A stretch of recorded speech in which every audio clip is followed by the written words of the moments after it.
በስመ አብ ወወልድ ወመንፈስ ቅዱስ አሐዱ አምላክ አሜን። አንድ ሀገር ውስጥ አንድ ሀብታም ባለጠጋ ሰው ይኖር ነበር። ለጋብቻም የደረሰች ልጃገረድ የሆነች ሴት ልጅ ነበረችውና ልጅህ እንዳረልን ጥያቄ በተደጋጋሚ ከብዙ ወንዶች ይቀርብለት ነበር። ታዲያ በዚህ የተማረረው አባት ልጁን ለማንም ለመዳር ፈቃደኛ ለመሆኑን ቢያሳውቅም የጠያቂዎችን ቁጥር በይበልጥ ጨመረው እንጂ ሊያስቆም አልቻለም።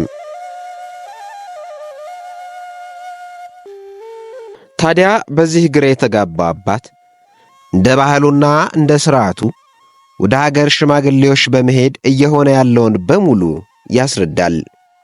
ሽማግሌዎችም ነገሩን በጥሞና ካደመጡ በኋላ አንድ ምክር ይለግሱለታል።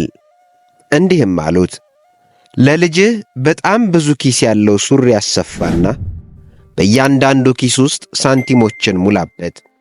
ሳንቲሙን እስከ አፉ ድረስ ከሞላ በኋላ ለጋብቻ ጥያቄ ያቀረቡትን በሙሉ በአንድ ላይ ሰብስበህ አንድ ትእዛዝ ስጣቸው፣ እንዲህም በላቸው አሉት። ልጄን ከፊት ለፊታችሁ እንድትሮጥ አድርጋለሁ። ከእናንተ መካከልም ሮጦ የያዛት ሰው እርሱ ልጄን የሚያገባ ይሆናል ይላቸዋል። በዚህም ጊዜ ሰዎቹ በአባትየው ትእዛዝ ተስማሙ። ከዚያም አባትየው ወደ ልጁ ሄድና እንዲህ አላት፣ ልጄ ሆይ እያባረሩሽ ሳለ ሊይዙሽ ሲደርሱብሽ ሳንቲሙን ከኪስሽ እያወጣሽ መሬቱ ላይ በትኝው ብሎ ነገራት። ልጅቷም የአባቷን ትእዛዝ ተቀበለች። እንደ ተባለውም ሩጫው ተጀመረ። ከዚያም ከሯጮቹ መካከል አንዱ ሊይዛት ሲደርስባት ከኪሷ ውስጥ የወርቁን ሳንቲም አውጥታ መበተን ጀመረች። ከዚያም ሰውየው እርሷን ትቶ ሳንቲሙን መልቀም ጀመረ። ሊይዟት የደረሱት ላይ በሙሉ ሳንቲሞቹን እያወጣች ከኪሷ ስትበትን እርሷን ትተው ሳንቲሞቹን መልቀሙን ተያያዙት። ልጅቷም ሸክሙ እየቀለላትና ፍጥነቱ እየጨመረች ሄደች። ሊይዟትም የደረሱባት ሁሉ እርሷን ትተው ከኪሷ የሚበተነውን ሳንቲም ወደ መልቀም ተቀየሩ። አንድ ምስኪን ድሃ ሰው ግን ከኪሷ የሚበተነው ሳንቲም ሳያጓጓው እርሷን ራሷን ወዶ የራሱ አደረጋት።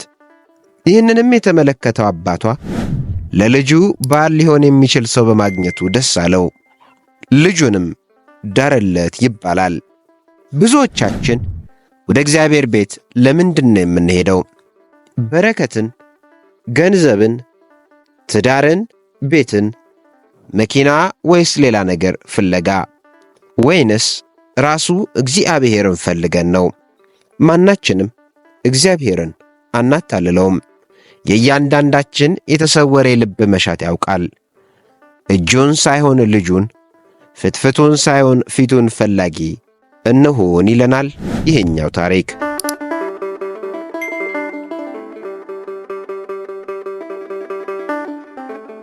በአንድ ወቅት ጫካ ውስጥ መውለጃዋ የቀረበ አንዲት ሚዳቆ የመውለጃ ሰዓቷ ደርሶ ትግል ላይ ሳለች ድንገት አካባቢዋን ስትቃኝ ከፊት ለፊቷ ወንዝ፣ ከኋላዋ ቀስት ያነጣጠረባት አዳኝ፣ ከጎኗ ደግሞ የተራበ አንበሳ አሰፍስፎባት ተመለከተች። ይህም ሳይበቃት ጭማሪ ከፍተኛ ነጎድጓድና መብረቅ ያጀበው ደመና መጥቶ ሰማዩን አጨለመው። መብረቁም ኃይለኛ ስለነበር ደኑን ይመታውና ከፍተኛ ቃጠሎ ያስነሳበታል። ምን ታድርግ? ወደፊት ሮጣ እንዳታመልጥ ጥልቅ ወንዝ ተደቀነባት።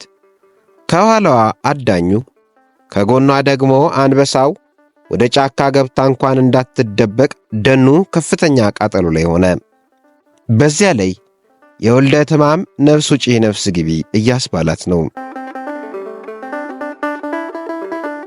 ሚዳቋ በዚህ ውጥረት ውስጥ ሆና ትኩረቷን መፈጸም የምትችለው ነገር ላይ ብቻ በማድረግ በመወለድ ላይ ስላለው ልጇ ብቻ ማሰብ ጀመረች። አዳኙ ቀስቱን አነጣጥሮ ሊለቅ ባለበት ቅጽበት ድንገት የመብረቁ ብልሽታ አይኑ ላይ ብዥታ ፈጠረበትና ቀስቱ ተስፈንጥሮ ወደ ተራበው አንበሳ ይሄድና አንበሳውን ይገለዋል። አካባቢውን ከቦ የነበረው ደመናውም መዝነብ ይጀምርና የደኑን ቃጠሎ በቅጽበት አጠፋው። በጭንቅ ታጅባ የነበረችው ሚዳቋ በሰላም ተገላገለችና ወደ ቀደመ የደን ሕይወቷ ተመለሰች ይባላል። አንዳንዴ በሕይወታችን ውስጥ በብዙ ፈተናዎችና ጭንቀቶች ልንከበብ እንችላለን። ያኔ እኛ ልንፈታው በምንችለው ነገር ላይ ብቻ ማተኮርና ቀሪውን መፍትሄዎች ለእርሱ ለኃያሉ እግዚአብሔር መተው ይገባናል። መውጫ መፍትሄ ከእኛ እንጂ ከእግዚአብሔር አይጠፋም። እናስታውስ፣ ሁሌም ትላልቅ ወይም ከባባድ ፈተናዎች አሉብን ብለን ለፈተናዎች ዕውቅና ከመስጠት ይልቅ ከከባባድ ፈተናዎች መውጫ እርሱ ጌታ እንዳለን ማሰብ ይገባናል። ጭንቀቶቻችንን የሚያቀልልን የድንግል ማርያም ልጅ ሰራዊት ጌታ ጌታችንና አምላካችን መድኃኒታችን ኢየሱስ ክርስቶስ ሁሌም ከኛ ጋር ነውና በአምላካችን ፈጽሞ ተስፋ መቁረጥ አይገባንም። ለተጨነቀች ነፍስ ረፍት ይሆናት ዘንድ መልእክቱ ለወዳጆቹ ያጋሩ። እኛንም በጸሎት አስቡን። ተዋህዶ ዶኪመንተሪ የዩቲዩብ ቻናላችንን ሰብስክራይብ በማድረግ እንዲህ ያሉ መንፈሳዊ መርሃ ግብራትን ዘወትር ማግኘት ትችላላችሁ። ወስብሐት ለእግዚአብሔር ወለወላዲቱ ድንግል ወለመስቀሉ ክቡር። ይቆየን።